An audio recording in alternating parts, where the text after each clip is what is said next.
جب جنت کی بات کی جاتی ہے تو جنت کی بات کرنے میں سب سے بڑا جو انسان کو مسئلہ پیش آتا ہے یا اس کو اپنی ایک کمزوری محسوس ہوتی ہے یا لمیٹیشن محسوس ہوتی ہے وہ یہ ہے کہ جنت کو الفاظ میں بیان ہی نہیں کیا جا سکتا. انسان جتنے مرضی الفاظ اچھے لے کر آئے, جتنا مرضی اچھا نقشہ کھینچے, لیکن جنت کا جو اصل جو جنت ہے اس کو الفاظ میں بیان نہیں کیا جا سکتا. ایک صحابی ہیں سہل بن سعد رضی اللہ عنہ, ان سے روایت ہے کہ وہ کہتے ہیں کہ میں ایک مرتبہ نبی صلی اللہ علیہ وسلم کی ایک مجلس میں بیٹھا ہوا تھا. اس مجلس میں نبی صلی اللہ علیہ وسلم نے جنت کے بارے میں بیان کرنا شروع کیا, اور بیان کرتے کرتے آپ صلی اللہ علیہ وسلم نے جنت کی بے انتہا تعریف کی, اور پھر تعریف کرتے کرتے پھر آپ صلی اللہ علیہ وسلم نے فرمایا جنت کے بارے میں کہ جنت کیسی ہے. ما لا عین رات, جنت ایسی ہے کہ اسے کسی آنکھ نے دیکھا تک نہیں. ولا اذن سمعت, اور کسی کان نے اس کے بارے میں سنا ہی نہیں. ولا علی قلب بشر خطر, اور کسی انسان کے دل میں اس کا تصور بھی نہیں آ سکتا. اب کسی بھی چیز کے بارے میں سمجھنے کے لیے کوئی نہ کوئی ریفرنس پوائنٹ ہونا چاہیے نا. اگر کسی انسان نے اس سے ملتی جلتی چیز کوئی سنی ہی نہیں, کبھی دیکھی ہی نہیں, کبھی سوچی ہی نہیں, تو اس کو آپ سمجھاتے رہے اس کو سمجھ نہیں آئے گی. مثال کے طور پہ ایک شخص ہے جو بچپن سے اندھا ہے, بچپن سے اندھا ہے, اور اس نے کبھی کوئی کلر دیکھا ہی نہیں.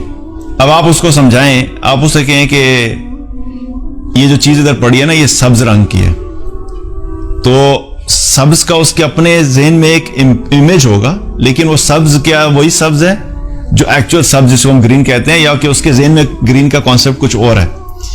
آپ اسے کہیں بھائی یہ گرین کلر کی چیز ہے, تو وہ کہے گا گرین کلر کیسا ہوتا ہے, اس نے دیکھا ہی نہیں. پھر آپ اسے کہیں جو وہ درخت ہوتا ہے نا, درخت کے پتے جو ہوتے ہیں وہ گرین کلر کے ہوتے ہیں, اب اس بیچارے نے تو وہ بھی نہیں دیکھے ہیں.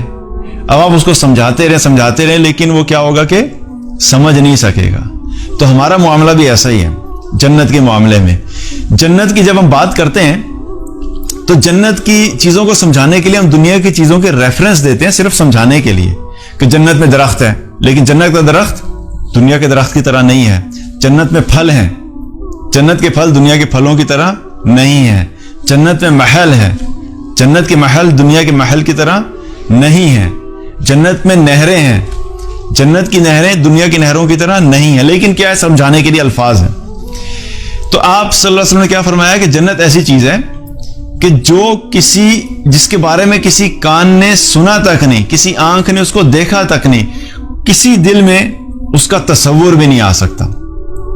اور پھر آپ صلی اللہ علیہ وسلم نے ایک آیت تلاوت فرمائی, تتجافى جنوبهم عن المضاجع يدعون ربهم خوفا وطمعا ومما رزقناهم ينفقون فلا تعلم نفس ما اخفي لهم من قرة اعين جزاء بما كانوا يعملون. اس جنت کے بارے میں کیا بتایا کہ اس جنت میں اللہ تعالیٰ نے کچھ لوگوں کی آنکھوں کو ٹھنڈا کرنے کے لیے, کچھ لوگوں کی آنکھوں کی ٹھنڈک کے لیے ایسی چیزیں رکھی ہیں کہ تم سوچ بھی نہیں سکتے. لیکن وہ کن کے لیے رکھی ہیں؟ یہ صفات اللہ سبحانہ تعالیٰ نے اس آیت میں بتائی ہیں کہ یہ جنت جو تیار کی گئی ہے, جن چیزوں کے بارے میں بات ہو رہی ہے کہ کسی آنکھ نے دیکھا نہیں, کسی کان نے سنا نہیں, کسی ذہن میں کسی دل میں اس کا خیال نہیں آ سکتا. اور اس آیت میں کیا بتا رہا ہے اللہ تعالیٰ کہ ان لوگوں کے لیے ان کی آنکھوں کو ٹھنڈا کرنے کے لیے ایسی چیزیں رکھی ہیں جن کے بارے میں تم جان بھی نہیں سکتے. لیکن وہ لوگ کون ہیں, کن کے لیے اللہ نے رکھی ہیں؟ کیا وہ لوگ جن کے پاس BMW ہیں اور فراریز ہیں؟ کیا وہ لوگ کہ دنیا میں جن کے پاس بڑے بڑے ریئل اسٹیٹ کے بڑے بڑے پروجیکٹس ہیں, جو ملینئرز ہیں, جو بلینئرز ہیں, جن کے اکاؤنٹس اور جن کے بیلنس جو بہت بڑے بڑے ہیں؟ نہیں, ایسا نہیں ہے. اللہ سبحانہ تعالیٰ نے جنت والوں کی کچھ صفات بیان کی ہیں. ہمارے ایک کانسیپٹ ہوتا ہے نا, کچھ لوگ یہ سمجھتے ہیں کہ ہم چونکہ دنیا میں نعمتوں میں ہیں تو جنت میں بھی ہم ہی نعمتوں میں ہوں گے. ایسا ایک کانسیپٹ ہوتا ہے نا کہ چونکہ ہمیں اللہ نے دنیا میں بڑی نعمتیں دی ہیں تو اس کا مطلب یہ ہے کہ ہم تو بڑے کامیاب ہیں, اللہ کے بڑے چہیتے ہیں, تو دنیا میں ہم چونکہ ہمیں نعمتیں ملی ہیں, مال ملا ہے, گاڑیاں ملی ہیں, گھر ملے ہیں, پراپرٹیز ملی ہیں, بینک بیلنسز ملے ہیں, بڑے بڑے بزنس ملے ہیں, تو ہم اپنے آپ کو سمجھتے ہیں کہ ہم بڑے پریویلیجڈ ہیں, یہ اللہ کی بڑی نعمت ہے ہم پہ. تو چونکہ دنیا میں ہم پہ یہ اللہ نے احسان کیا, تو آخرت میں بھی جنت میں بھی ہمارے ساتھ ہی یہ معاملہ ہوگا اور ہمیں سب کچھ ملے گا. اس آیت میں اللہ سبحانہ تعالیٰ نے ان جنت والوں کی صفات بیان کیا. کون لوگ ہیں؟ تتجافا جنوبہم عن المضاجع. پہلی صفت کیا ہے؟ یہ وہ لوگ ہیں جن کے پہلو رات کے وقت بستروں سے الگ رہتے ہیں. رات کو سوتے بھی ہیں لیکن رات کا کچھ حصہ کیا کرتے ہیں؟ وہ اللہ کی عبادت بھی کرتے ہیں. تہجد پڑھنا, قیام اللیل. اور آج کل تو رمضان ہے تو یہ الحمدللہ ایک بہت بڑی اپرچونٹی ہے کہ رات کو کچھ حصہ جو ہے اللہ کی عبادت میں گزارا جائے, کیونکہ ان لوگوں کے لیے جنت تیار ہو رہی ہے. تو پہلی چیز کیا ہے کہ جن کے پہلو بستروں سے الگ رہتے ہیں. اور کیا کرتے ہیں؟ یدعون ربہم, اپنے رب کو پکارتے ہیں, اپنے رب کو پکارتے ہیں. کس طریقے سے؟ خوفاً و طمعا, خوف اور امید سے. سبحان اللہ. اللہ سبحانہ تعالیٰ نے کیا زبردست اسپیسیفک چیز بتائی ہے. یہاں پہ یہ بھی تو ہو سکتا نا کہ اللہ کو پکارتے ہیں, ٹھیک ہے, یا خوف کی وجہ سے پکارتے ہیں, لیکن خوف کے ساتھ امید کو ساتھ اللہ نے بیان کیا.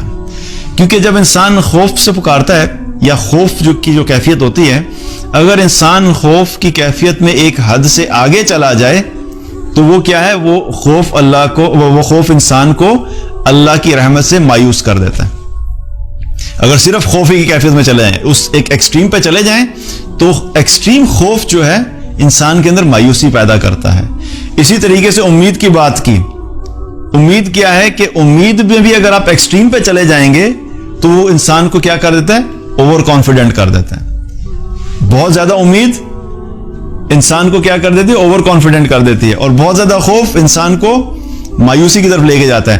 تو اللہ سبحانہ تعالیٰ نے کیا فرمایا کہ یہ وہ لوگ ہیں جو اللہ کو پکارتے ہیں رات کو خوف اور امید سے, دونوں کا بیلنس رکھتے ہیں.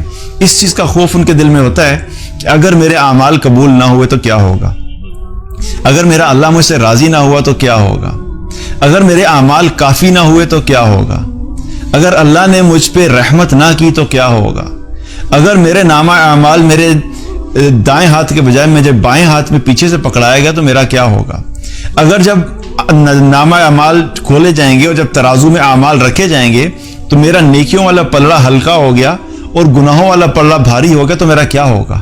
تو سب کیا ہے؟ خوف کی کیفیت ہے. انسان کے اندر یہ خوف پیدا ہوتا ہے.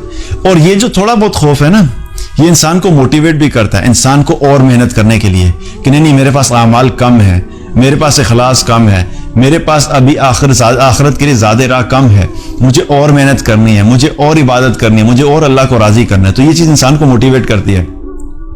تو خوف سے پکارتے ہیں. اور پھر دوسری طرف کیا ہے؟ امید سے پکارتے ہیں کہ جب انسان خوف کی کیفیت میں آگے جاتا رہتا ہے تو پھر فوراً انسان کو امید ہوتی ہے, نہیں میرا رب بڑا رحمان الرحیم ہے, وہ تو معاف کرنے والا ہے, وہ تو چھوٹے چھوٹے عمل کی بھی ہمیں جزا دے گا. یہ سب کیا چیزیں امیدیں پیدا ہو رہی ہیں کہ اس نے اگر 100 قتل کرنے والے کو معاف کر دیا تو وہ مجھے بھی معاف کر دے گا.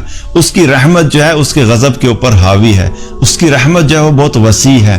یہ سب کیا امید دلانے والی چیزیں ہیں کہ اللہ سبحانہ تعالیٰ ہمارے ساتھ معاملہ بہتر کرے گا. اور اس کی 100 رحمتیں ہیں, 100 میں سے جو 99 رحمتیں وہ آخرت میں استعمال کرے گا. یہ کیا ہے؟ امید کی باتیں ہیں.